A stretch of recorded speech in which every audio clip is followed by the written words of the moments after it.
जय श्री राम दोस्तों, आपका स्वागत है CGPT के इस ऑल न्यू वीडियो में। दोस्तों आज का जो मेरा वीडियो होने वाला है ना, उसमें कल कुछ कमेंट्स आए थे, भैया थोड़ा इंपॉर्टेंट टॉपिक्स बता देते कौन कौन से हमारे CGPT में मेन है, ठीक है, चैप्टर्स के अकॉर्डिंग। तो वो बताने से पहले मैंने डिसाइड किया है कि मैं सबसे पहले क्या करूँगा, अपने सिलेबस को अच्छे से डिस्कस करूँगा तीनों ही सब्जेक्ट के डिटेल में, और उसके बाद फिर आगे आप लोग को उस पर्टिकुलर चैप्टर में से इम्पॉर्टेंट टॉपिक्स बताऊँगा। तो चलो वीडियो को स्टार्ट करते हैं दोस्तों। आज मैं पर्टिकुलरली आपको मैथ्स का सिलेबस समझाऊंगा, कल केमिस्ट्री का और फिर परसों फिजिक्स का, फिर उसके बाद फिर अगले 3 दिन आपको तीनों के चैप्टर, तीनों सब्जेक्ट्स के इंपॉर्टेंट टॉपिक्स भी आप लोग को कवर करते जाऊंगा, ठीक है। तो आपको अगर ऐसी इन्फॉर्मेटिव वीडियो और भी चाहिए तो मेरा चैनल सब्सक्राइब कर लो दोस्तों। आगे भी आपको CGPT से रिलेटेड ऐसी इन्फॉर्मेटिव वीडियो मिलती रहेगी। लाइक करना मत भूलना वीडियो दोस्तों, क्योंकि बहुत अच्छा मोटिवेशन मिलता है मेरे को, आप लोग ये सब मदद करते हो तो। और मैं टेलीग्राम में चैनल बना के रखा हूँ जिसमें मैं रिसोर्सेज अपलोड करते रहता हूँ CGPT से रिलेटेड। तो अगर आपको वो कंटेंट भी चाहिए तो आप मेरे उस चैनल में ज्वाइन हो सकते हैं। उसमें ज्वाइन होने के लिए आपको मैं अपना डिस्क्रिप्शन बॉक्स में उस पर्टिकुलर ग्रुप का लिंक दे देता हूँ। उस ग्रुप का नाम है इंजीनियर्स एट वर्क, ठीक है दोस्तों। तो चलो वीडियो स्टार्ट करते हैं, सिलेबस डिस्कस करते हैं। तो देखो दोस्तों, सबसे पहले मैथमेटिक्स में जो मेजर चैप्टर्स रहने वाले हैं वो मैं पहले चैप्टर्स के नाम बता देता हूँ। देखो, अलजेब्रा है, ट्रिग्नोमेट्री है, कोऑर्डिनेशन ज्योमेट्री है। कोऑर्डिनेशन ज्योमेट्री इन 3 डायमेंशन 2 डायमेंशन दोनों है, ठीक है। वेक्टर अलजेब्रा है, डिफरेंशियल कैलकुलस, ठीक है, differential equation, statistics, numerical method और इंफॉर्मेशन टेक्नोलॉजी। ये पूरे 11 यूनिट्स जो हैं मिला करके 50 मार्क्स आपके होल्ड करते हैं, ठीक है दोस्तों। अब इसमें से कितना कितना किसका किसका वेटेज है वो मैं आपको आगे की वीडियो में बताऊंगा।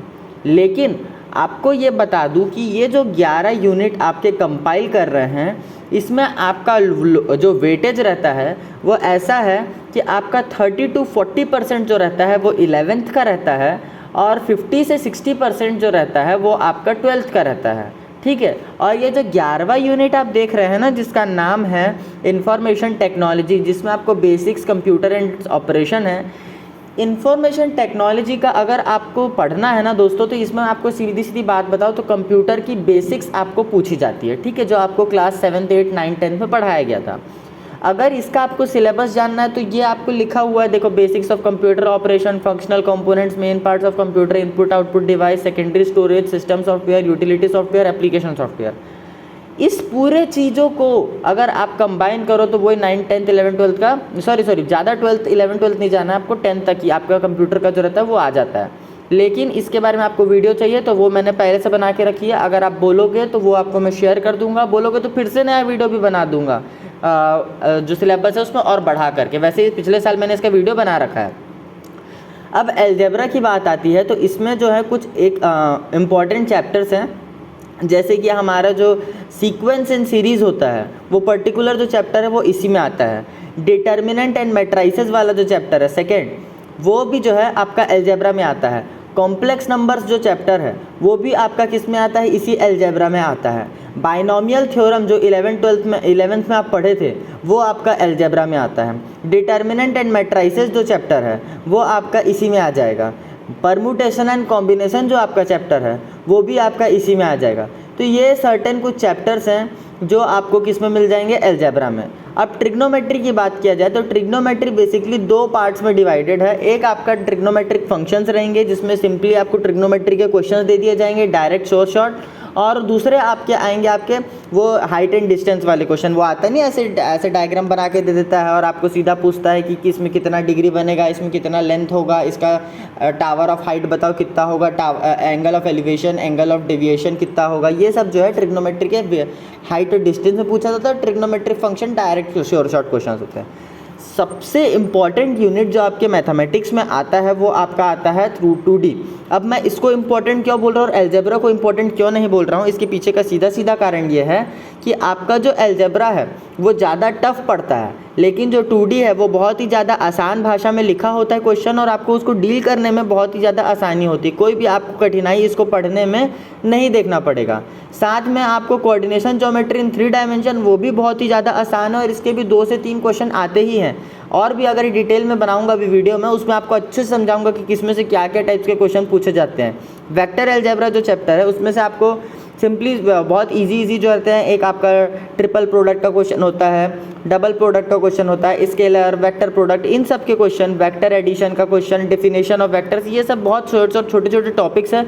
अंदर डीप घुस के आपको नहीं पढ़ना पड़ता, ऊपर ऊपर से एनसीईआरटी लेवल पढ़ोगे, आपका पेपर बहुत ही अच्छा बनने वाला है, ये आपको मैं गारंटी दे सकता हूँ। डिफरेंशियल कैलकुलस अगेन एक इंपॉर्टेंट चैप्टर है, जिसने बहुत अच्छे से घुस के पढ़ा है 11th, उसको 12th में कुछ भी दिक्कत नहीं होगी। अगर 12th में दिक्कत नहीं होगी तो सीजीपीटी के पेपर में भी उसको कोई भी प्रॉब्लम इस पेपर में इस चैप्टर को पढ़ने में कोई भी नहीं होने वाली, ठीक है। साथ में आपको चलना पड़ेगा आगे। तो अगर आप इंटीग्रल कैलकुलस देखते हो तो इंटीग्रल कैलकुलस भी एक बहुत इंपॉर्टेंट सेगमेंट होल्ड करता है, और इसमें जो रहता है एप्लीकेशन ऑफ इंटीग्रल्स बहुत ही आसान सेगमेंट है।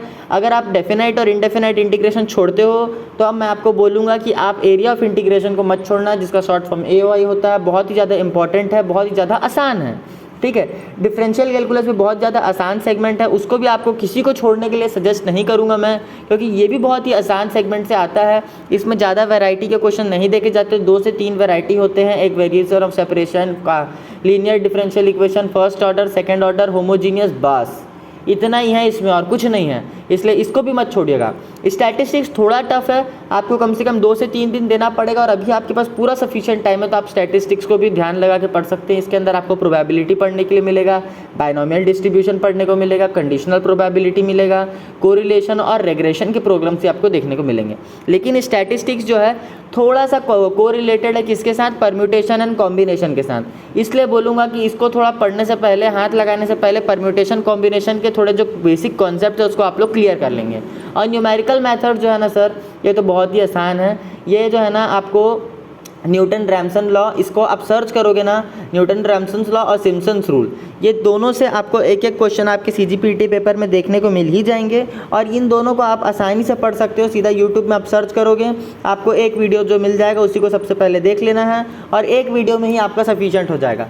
अगर आप ये 11 यूनिट्स कवर कर लेते हो दोस्तों, तो आपको आसानी से 50 में 50 जो है वो मिल जाएंगे। लेकिन आपको 50 में 50 स्कोर करना ज़रूरी नहीं है। मैं आपको पिछले साल भी कई बच्चों को समझाया था, इस साल भी बता रहा हूँ। 150 नंबर का पेपर होता है, उसमें 100 नंबर जो लेके आता है, 90 नंबर लेकर के आता है, उसके 2 डिजिट में रैंक होती है। 2 डिजिट, समझ रहे हो ना, 100 से ऊपर रैंक चली जाती है अगर 90 नंबर कोई लेकर के आता है।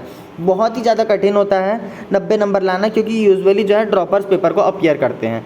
फ्रेशर्स पेपर बहुत कम अपीयर, फ्रेशर्स अपीयर करते हैं, लेकिन फ्रेशर्स जो रहते हैं वो ड्रॉपर जो फ्रेशर्स अपीयर करते हैं, लेकिन उनका जो मोटिवेशन रहता है वो सीजीपीटी क्लियर करके इसको कॉलेज जाना नहीं रहता है, वो सीधा ड्रॉप लेते हैं इसके बजाय। इसलिए फ्रेशर्स बहुत कम रहते हैं सीजीपीटी के पेपर में, ड्रॉपर्स ज़्यादा रहते हैं।